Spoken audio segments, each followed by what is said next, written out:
In 50 years, winter sports have transformed the mountains, bringing prosperity to local communities.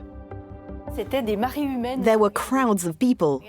Look, it was extraordinary. But the French Alps are heating up, and twice as fast as the rest of the planet. At low and medium altitudes, a lack of snow has left no illusions. We know very well it's going to end someday.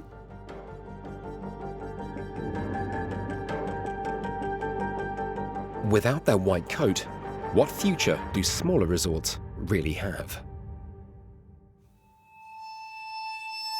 Between the Southern Alps and Provence, Le Grand Prix is turning into a ghost resort.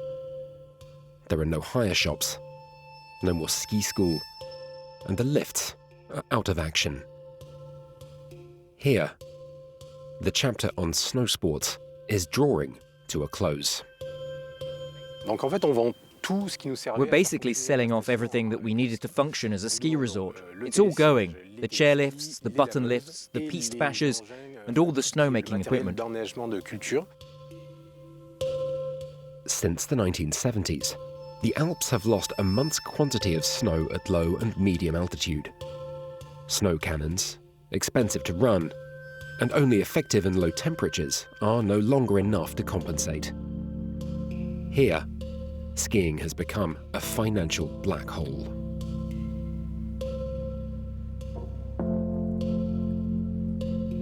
Long ago, it was a machine for making money, at least for Le Grand Prix. But it hasn't brought in any money for the town for a long time now. In 2008, there was already a deficit of 80,000 euros, and for 2024, we're at 412,000 euros. That's about 15% of the budget the town needs to function. It's huge. The patatines are a bit like raclette, but slightly different. There's potato, melted cheese, and charcuterie. In France, 120,000 jobs are relying on the ski sector. This restaurant has been in the family for 3 generations and is the resort's last remaining business. Closing the ski area is a major threat. It was heartbreaking, but it was never a question of closing. On the contrary, we had 2 solutions: throw up our hands or roll up our sleeves. And we chose to roll up our sleeves. We made renovations in the autumn. As they were passing sentence and saying, "We're going to close the resort," we said, "Okay, close it, we'll bounce back." The aim now, drawing in skiers from other nearby resorts at the end of their days skiing. Throughout the February holidays, we've got something on every evening. On Mondays, it's the paper lantern hike. That's hiking around in nature in groups, finding yourself, well, like being lost really at night in the middle of the mountains. Since COVID, increasing numbers of holidaymakers have sought the peace of nature. And the sheer cost of a ski holiday is putting off others. A week skiing vacation when you're a family of 4, 5 or 6 people is expensive. So you see a lot of people who just come for some fresh air, to collect mushrooms or to take a hike, to take advantage of nature which is right there, beautiful and accessible.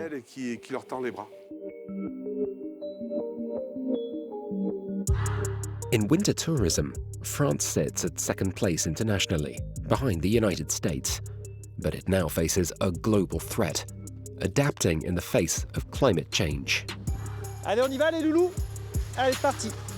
150 kilometers to the north, not far from Grenoble, Le Grand Serre was meant to have shut down too. I'm happy Le Grand Serre didn't close. Really, if the resort closed, I'd be sad, because then we'd have to move house. Le Grand Serre would be nothing. It wouldn't even be a village without the resort. Thanks to civic action, Le Grand Serre gained a reprieve. Residents pooled their resources in an online pot and collected nearly 100,000 euros in 2 weeks. Enough to give the resort's bean counters some breathing space.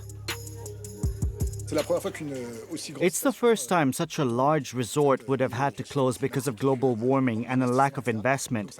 So it made a lot of noise. It was on CNN, The Guardian in Australia, and so on.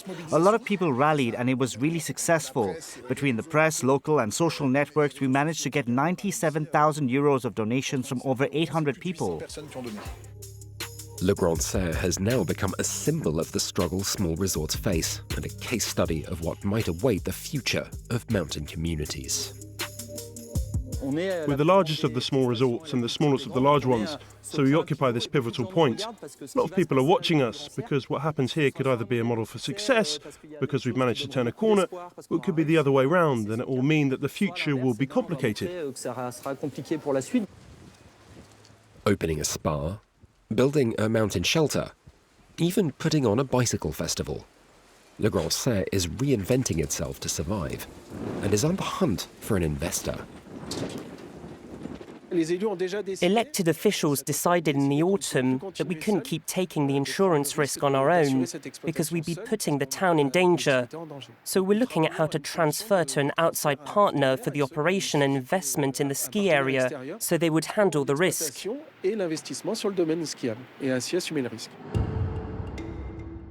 At the heart of the Chartreuse Mountains, residents in the small resort of Planolet have also seen the writing on the wall. Pour Bruno. Attention à toi, je remets en route. On duty this morning is Bruno Cotave. Voilà. Le téléski du Cucheron, je roule. Ok, c'est tout bon. After an entire career running the ski lifts, retiree Bruno is back on the job without pay, as a volunteer. I made my living off it my whole life. I thought I should give back a little bit. As for motivation, well, I learned to ski here, my children learned to ski here, and I have a new granddaughter. I'd like her to learn to ski here too. Voilà, tu la regardes bien arriver, comme ça tu la prends toute seule. Like Bruno, Ça y est, maintenant il maîtrise là. around 50 volunteers are running Planolet ski lifts. Venir ici, Coming here, getting the little ones on the lifts, it's a real pleasure. un bonheur. Attention Loulou. La prochaine, vous regardez. Reducing costs through the volunteers is the only way the resort can keep going. With only 7 pistes, it's not a large ski area. Without any new investment, keeping the 5 1970s-era button lifts running is paramount. The idea of the association was to keep skiing going, but without costing the town money until it all comes to an end. We're not fooling ourselves. We know it's going to end someday. It's taken a long time for acceptance to set in. Just 10 years ago, new infrastructure was still going up, like this chairlift built at a cost of 2 million euros, and now abandoned. I think there was still a part of the population and people at the top level who still believed that skiing was going to go on forever. That good year or bad year, the Chartreuse range got enough of the right weather, and there'd always be some snow.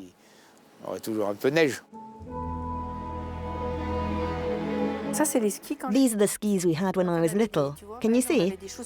We had leather boots like this. They had grooves here, like that, and you put that there. And then you twisted here and closed it. And it held the boot in place. Joelle Claret owns Planolet's only ski hire shop. Her parents opened it for business the year of her birth, and its history is that of snow sports itself. It pulled my parents out of the rural exodus. They were meant to go and work in the city, and the mayor said, "Oh no, we can't let all these people go like this. We need to develop the winter sports side of things." And it all started in 1960. My parents took a little van, they hired out 4 pairs of skis, and in 1964 my grandfather gave them some land, and they built the chalet. It was an auspicious past that Joelle's father caught on film. There were nearly 30 buses that would park all along the road, and then the people would come into Planolet. There were crowds of people, look. Look at all the people who came, it was extraordinary. You can see the snowblowers. There was so much snow that the snowplows couldn't get through, so the snowblowers would come and they'd get rid of the snow. There aren't any snowblowers today. It was great. You've never seen that, have you? Bonjour, vous avez des gants, Joël? Joël has already mourned the end of the golden age of winter sports. I took over my parents' shop, but my children won't take over from me. There'll be no snow in the future, we know that very well. We see something else in our future. And it's true that skiing is something wonderful. We're nostalgic, but when you think about the history of the planet, this period of skiing is very short. It hasn't even lasted 100 years. On the other side of the mountain, two locals have just taken over the running of 4 lifts. Allez! La Stas offers a more extreme winter experience. Super. It's like you're flying. Time stops. It's great. But they want to cut dependence on snow and are turning to a different season altogether. The Mickey button lift will let us have a summer version of this big airbag. They can set off with bikes, with mountain boards, with skates, whatever they want. On the side, there'll be another structure for jumping. With the button lift, you can come down with roller skis, with caterpillar skis, all-terrain scooters. There'll be zip lines, trampolines, games of skill. It'll really be a fun park. For now, summer activities account for a minimal part of ski resorts' turnover. But that might change as tourists seek to escape the inevitable heat waves of global warming. In Austria, the birthplace of alpine skiing, summers become more profitable than winter. As the mountains lose their white blanket, one source for hope are the new opportunities revealed beneath.